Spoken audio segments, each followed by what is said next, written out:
चलिए आज बनाते हैं मुंबई का बहुत ही फेमस स्ट्रीट स्टाइल बटाटा बड़ा, जो बहुत ही टेस्टी बनता है। अंदर से ऊपर से क्रिस्पी और अंदर से बिल्कुल सॉफ्ट बनता है। इसे मैंने कुछ डिफरेंट तरीके से बनाया है। अगर आपने अभी तक ये बटाटा बड़ा नहीं ट्राई किया है तो ज़रूर ट्राई कीजिएगा। तो चलिए देख लेते हैं कि इसे मैंने कैसे बनाया। तो सबसे पहले क्या करेंगे कि आलू की स्टफिंग के लिए कुछ मसाले मैं दरदरा पीस ले रही हूँ। यहाँ पर लहसुन, अदरक और हरी मिर्च लिया है। यहाँ पर 1 टेबलस्पून मैंने धनिया लिया है और 1 टेबलस्पून जीरा लिया और इसे दरदरा ही पीस लिया है। मिर्च की क्वांटिटी आप अपने हिसाब से कम ज़्यादा कर लीजिएगा। तो यहाँ पर बिना पानी डाले हुए दरदरा पीस लिया। तो ये स्टफिंग हमारी पीस गई है। तो अब क्या करेंगे कि यहाँ पर 2 बड़े चम्मच मैंने बेसन लिया है और इसमें 1 टेबलस्पून ब्लैक सॉल्ट ऐड किया है मैंने और हाफ टेबलस्पून, हाफ से भी कम, मैंने हल्दी पाउडर ऐड किया। इसे अच्छे से मिक्स कर लेंगे। मैंने इसमें बहुत ज़्यादा मसाले नहीं ऐड किए हैं, आप चाहे तो चिली पाउडर भी ऐड कर सकते हैं। तो अब इसमें क्या करेंगे कि थोड़ा थोड़ा पानी डाल करके इसका हम घोल बना लेंगे बिल्कुल स्मूथ। तो पानी थोड़ा थोड़ा करके ही डालिएगा, एक बार नहीं डालिएगा। तो इससे क्या होगा कि लम्स भी नहीं पड़ेंगे और आपकी थिकनेस भी बहुत अच्छी रहेगी। तो इसमें जो है ना, बेसन की थिकनेस बहुत अच्छी होनी चाहिए, तभी आपके बटाटा बड़ा पर अच्छे से कोटिंग होगी। तो यहाँ पर मुझे हाफ कप पानी लगे थे। तो यहाँ पर देखिए ये हमारे अच्छे से मिक्स हो गए हैं। तो चलिए चम्मच से मैं इसे आपको चेक करके दिखा रही हूँ कि देखिए इस तरीके से होने चाहिए। बहुत ज़्यादा ना पतले होने चाहिए और ना ही बहुत ज़्यादा थिक होने चाहिए। तो ये चम्मच पे बहुत अच्छे से कोट हो रहे हैं। तो ये स्टफिंग हमारा बन के तैयार हो गया है बेसन वाला। तो अब यहाँ पर पैन में मैंने 1 tablespoon oil, 1 tablespoon black mustard डाला है और ज़ीरा डाला है। अब यहाँ पर मैं मूंगफली ऐड कर रही हूँ और 3 से 4 हरी रेड चिल्ली पाउडर ऐड किया है। तो अब इसे क्या करें कि रोस्ट कर लेंगे। तो इस तरीके से आप स्टफिंग बनाइएगा ना, तो आपके आलू के स्टफिंग बहुत अच्छे बनते हैं और बहुत ही टेस्टी बनते हैं। तो यहाँ पर मैंने करी पत्ता भी ऐड किया है और लहसुन को भी ऐड किया है। 8 से 10 कलियाँ ऐड किए मैंने। लहसुन छीला नहीं है, बिना छिले हुए ही ऐड किया है। तो यहाँ पर मुझे थोड़ी सी मूंगफली कम लग रहे थे तो मैंने थोड़े से और इसमें ऐड किया है। तो यहाँ पर मूंगफली को अच्छे से भून लिया है। अब 1 टेबलस्पून मैंने सिसमे सीड ऐड किया है, यानी कि वाइट वाले जो तिल होते हैं वही मैंने ऐड किया है। तो ये अच्छे से मेरे भून गए हैं। तो अब हम इसे क्या करेंगे कि ठंडा कर लेंगे साइड में करके। तो इस तरीके से स्टफिंग बनाइएगा ना, तो आलू की स्टफिंग जो होती है ना, मेन बटाटा बड़ा में आलू की स्टफिंग का टेस्ट ही बहुत अच्छा होता है। तो अब यहाँ पर ऑयल मैंने गरम कर लिया है और यहाँ पर हल्का रफली बूंदी ऐड करेंगे। जो बेसन का घोल मैंने बनाया था ना, उससे हल्का सा बस इस तरीके से हाथ डिप करके इस तरीके से छींटा मारिएगा ना, तो ये रफली बूंदी की तरह बन जाएंगे।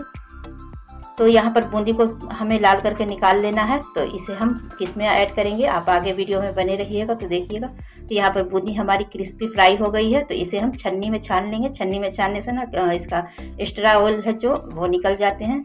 तो यहाँ पर मैं इसमें अब मसाले को ऐड कर दे रही हूँ मिक्सर जार में, जो मैंने भून के रखे थे। ये मसाले हमारे ठंडे हो गए हैं। तो अब यहाँ पर मैं इसमें बूंदी ऐड कर रही हूँ और इसे दरदरा ही पीस लेंगे। तो यहाँ पर 1 टेबलस्पून मैंने कश्मीरी लाल मिर्च ऐड किया और नमक ऐड किया है और हाफ मैंने चीनी ऐड किया। चीनी से इसके फ्लेवर बहुत अच्छे आते हैं, आप ज़रूर ऐड कीजिएगा। तो यहाँ पर देखिए इसे दरदरा पीस लिया है, बारीक नहीं पीसना है, इसे बिल्कुल सूखा ही पीसना है। तो इस तरह की आप स्टफिंग बनाइएगा ना तो बहुत ही टेस्टी बनता है। अब यहाँ पर 4 आलू को मैंने पहले ही बॉईल कर लिया था, बॉईल करके ठंडा कर लिया। तो अब इसे मैंने छील लिया है। तो यहाँ पर आलू को मैंने छील लिया है। अब यहाँ पर उसी वापस से पैन में मैं 2 टेबलस्पून मस्टर्ड ऑयल ऐड कर रही हूँ और 1 टेबलस्पून मैंने मस्टर्ड सीड ऐड किया है। थोड़ा सा ज़ीरा ऐड किया है मैंने और थोड़ी सी करी लीव्स भी ऐड किया है। तो इन सबको अच्छे से रोस्ट कर लेंगे। तो अब यहाँ पर जो अदरक लहसुन का मैंने दरदरा बनाया था ना मसाला, वो ऐड कर देंगे। तो इसे क्या करेंगे कि अच्छे से भून लेंगे और हाफ टेबलस्पून मैं यहाँ पर हल्दी ऐड कर रही हूँ। तो अब इसे अच्छे से भून लेना है ताकि अदरक लहसुन का और हल्दी का जो कच्चापन फ्लेवर होता है वो ख़त्म हो जाए। फ्रेंड्स, तब तक मैं अब अदरक लहसुन भून रही हूँ। आप बताइए कि आप मेरी वीडियो कहाँ से देख रहे हैं और मेरी वीडियो पसंद आ रही है तो लाइक शेयर कर दीजिएगा। तो अब यहाँ पर आलू को क्या करेंगे कि रफली मैं इसी तरीके से हाथ से मैश कर रही हूँ, आप चाहे तो मैशर से भी मैश कर सकते हैं। तो मैशर से मैश करने से क्या होता है कि ये बहुत ज़्यादा बारीक हो जाते हैं तो थोड़े से अच्छे नहीं लगते हैं और आलू भी थोड़ी सी चिपचिपी हो जाती है। तो इस तरीके से मैं हाथ से ही मैश कर रही हूँ। तो अब यहाँ पर स्पैचुला की मदद से मैं इसे मैश कर रही थी, तो ठीक से नहीं मैश हो रहे थे तो मैं चम्मच की मदद से मैश कर रही हूँ। 1 टेबलस्पून मैं यहाँ पर ब्लैक सॉल्ट ऐड की हूँ और इसकी आलू के स्टफिंग को इसमें खूब अच्छे से भून लेंगे। इसमें जितनी आप आलू की स्टफिंग को अच्छे से भूनिएगा, आलू में एक बहुत अच्छा सा सौंधी सी खुशबू आती है। तो अब यहाँ पर जो मसाले मैं पीस के रखी थी वो वाला ऐड कर देंगे। इससे इसका फ्लेवर, इसका टेस्ट बहुत अच्छा आता है। इस तरीके से आप आलू की स्टफिंग बनाइएगा ना तो इसका टेस्ट बहुत अच्छा आता है। तो इन सबको डाल के अच्छे से मिक्स कर लिया है मैंने। तो यहाँ पर आलू की स्टफिंग हमारा रेडी हो गया है। ऊपर से धनिया की पत्ती ऐड की है खूब सारा। अगर आपके पास और ज़्यादा है तो आप और ज़्यादा भी ऐड कर सकते हैं। तो ये आलू की स्टफिंग हमारी ठंडी हो गई है। तो इसे ठंडा करके गोल गोल शेप में गोली की तरह बना लेंगे, लड्डू के शेप में, जिस तरीके से लड्डू बनाए जाते हैं ना।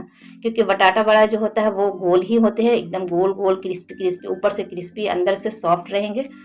तो ये मुंबई का बहुत ही फेमस मशहूर स्ट्रीट स्टाइल बटाटा बड़ा है। अगर आपने अभी तक नहीं ट्राई किया है तो ज़रूर ट्राई कीजिएगा, या आपने अगर बनाया है तो किस तरीके से बनाया है कमेंट में ज़रूर बताइएगा। तो यहाँ पर हल्का सा मैंने बेकिंग सोडा ऐड किया है और जो मेरे ऑयल गर्म थे तो उसमें से 1 टेबलस्पून मैं इसमें ऑयल ऐड कर रही हूँ। इससे क्या होता है कि इससे जो बैटर हमारा है ना बिल्कुल स्मूथ बनेगा, अच्छे से, बहुत अच्छे से आलू पर कोटिंग हो जाएगी।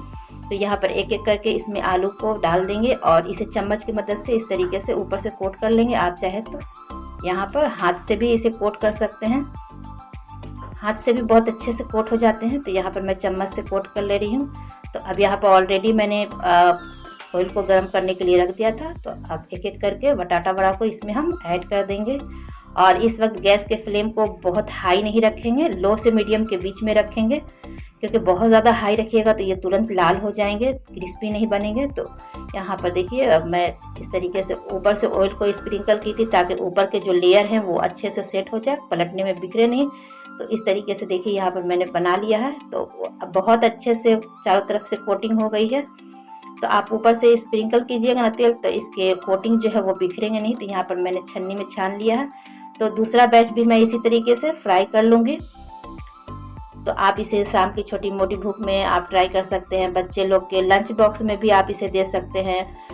तो यहाँ पर मैं तो हरी मिर्च को चीरा लगा के ऐड कर रही हूँ, चीरा लगा के ही ऐड कीजिएगा, नहीं तो डायरेक्ट आप ऐड कीजिएगा तो जो मिर्च है वो फटने लगेंगे।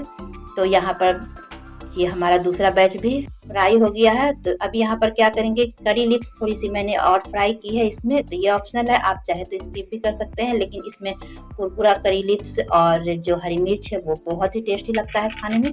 तो ये बटाटा बड़ा हमारा बन करके रेडी हो गया। तो आप इसकी आवाज़ से सुन ही सकते हैं कितने क्रिस्पी बने हैं। तो लीजिए, ये बटाटा बड़ा हमारा बन करके बिल्कुल रेडी हो गया मुंबई स्टाइल में। तो आप किस तरीके से बनाते हैं ज़रूर ट्राई कीजिएगा। अगर आप मेरी वीडियो मुंबई से देख रहे हैं तो कमेंट में ज़रूर बताइएगा कि क्या मैंने इसे सही बनाया है, और अगर कुछ भी मिसिंग है तो आप कमेंट ज़रूर कीजिएगा। और आप इसे कैसे बनाते हैं वो भी कमेंट कीजिएगा।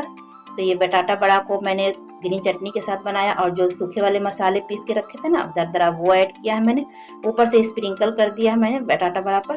तो लीजिए, ये बेहद ही मशहूर स्ट्रीट स्टाइल मुंबई का बटाटा बड़ा बन करके रेडी हो गया। तो चलिए मैं आपको एक चेक करा रही हूँ। इसकी अंदर से आलू की स्टफिंग बहुत अच्छी है, और इसकी स्टफिंग को मैंने जो इस तरीके से बनाया है ना, तो इसका स्टफिंग का टेस्ट बहुत दुगना हो गया है। तो टेस्ट कीजिए और कमेंट में अपना रिप्लाई ज़रूर दीजिएगा। तो मिलते हैं अगली वीडियो में एक नई रेसिपी के साथ। तब तक के लिए अल्लाह हाफिज़, take care, bye bye friends.